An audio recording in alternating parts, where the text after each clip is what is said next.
અમરેલીથી વિદેશ સુધીની Sheetal food company અને આઈસ્ક્રીમની સફર.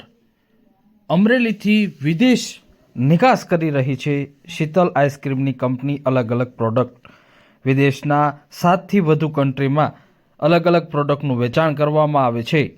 દર મહિને 5થી 15 કન્ટેનર વિદેશની અંદર નિકાસ કરવામાં આવે છે. નાના એવા ગામડાથી શરૂ થયેલી આ કંપની આજે વિદેશની અંદર ખ્યાતનામ ધરાવી રહી છે. હું શીતલ ફૂડ પ્રોડક્ટ્સ લિમિટેડમાંથી હાર્દિક ભુવા છું. મારી જવાબદારી ઓપરેશન પ્રોડક્શન હેડ તરીકેની છે અને અમે વિદેશમાં ટોટલ 15+ કન્ટ્રીમાં અમે કામ કરી રહ્યા છીએ. અમારા ફૂડ સેગમેન્ટની વાત કરીએ તો અમે 8+ dairy and dairy products, ice cream, bakery, frozen, Namkeen, snacks, જે સ્પાઇસીસ થઈ ગયું, એ પ્રોડક્ટમાં અમે પ્રોડક્શન કરી રહ્યા છીએ અને હાલ અત્યારે અમારું ટર્નઓવર છે 350+ જેવું છે.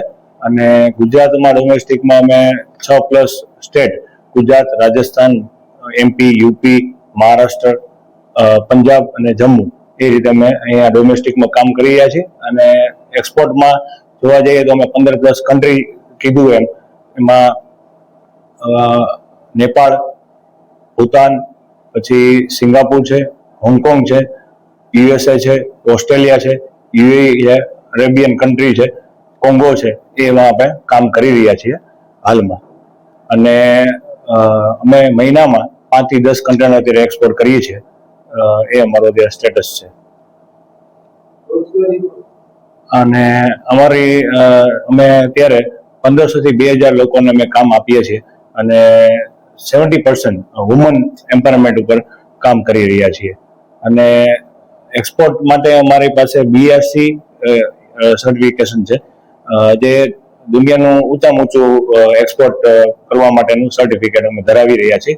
અને ડેરી એન્ડ ડેરી પ્રોડક્ટ માટે અમે એક્સપોર્ટ કરવા માટે અમારી પાસે government approve EIA certification body છે, જે અમારી પાસે ગવર્મેન્ટે અમને અમારો પ્લાન્ટ પાસ કરેલો છે, જે અમે એક્સપોર્ટ કરી શકીએ. અને ટોટલ અમે ફૂડની 900+ પ્રોડક્ટ અમે બનાવી રહ્યા છીએ. એમાં મેં તમને કીધું એ પ્રમાણે સેગમેન્ટ બધા જે આઈસ્ક્રીમથી માંડીને સ્પાઇસીસ સુધીના આવી ગયા. 900+ અમે પ્રોડક્ટ બનાવીએ છીએ અત્યારે. વિદેશમાં અહીંથી કઈ રીતે તમે મોકલો છો, ત્યાં કઈ રીતે વેચાણ થતું હોય છે? અમારા વિદેશમાં અહીંથી અમારા રિફર કન્ટેનરમાં અહીંથી પ્રોડક્ટ જાય, એમાં ટોટલ 20થી 25 ટન માલ સમાય પ્રોડક્ટ્સ, અને ત્યાંથી પોર્ટ દ્વારા શિપમાં જાય. ત્યાં ડિસ્ટ્રીબ્યુટર ચેનલ હોય, ત્યાંથી મોલ પ્લસ શિપમાં ને એ રીતે ડિસ્ટ્રીબ્યુશન થાય. એ સાથે કંપનીનો પ્લાન છે, એની કેપેસિટી કેટલી?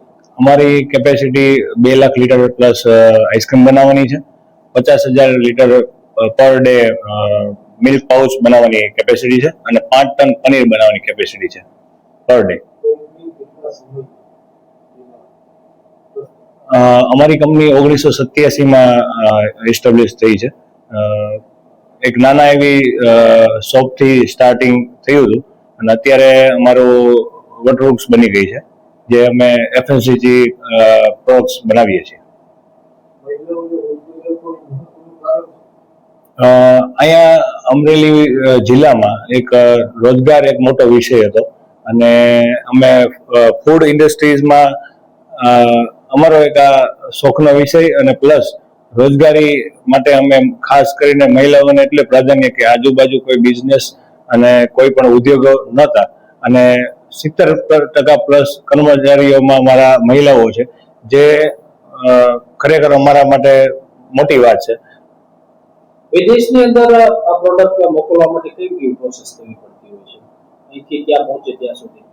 અમે અહીંથી એક્સપોર્ટ કરીએ છીએ એમાં અલગ અલગ કન્ટ્રી વાઇઝ અલગ અલગ એના નોર્મ્સ હોય છે. દાખલા તરીકે USA માટે એના અલગ સ્ટાન્ડર્ડ હોય છે, જાપાનનું અલગ સ્ટાન્ડર્ડ હોય છે, સિંગાપુરનું અલગ સ્ટાન્ડર્ડ હોય છે.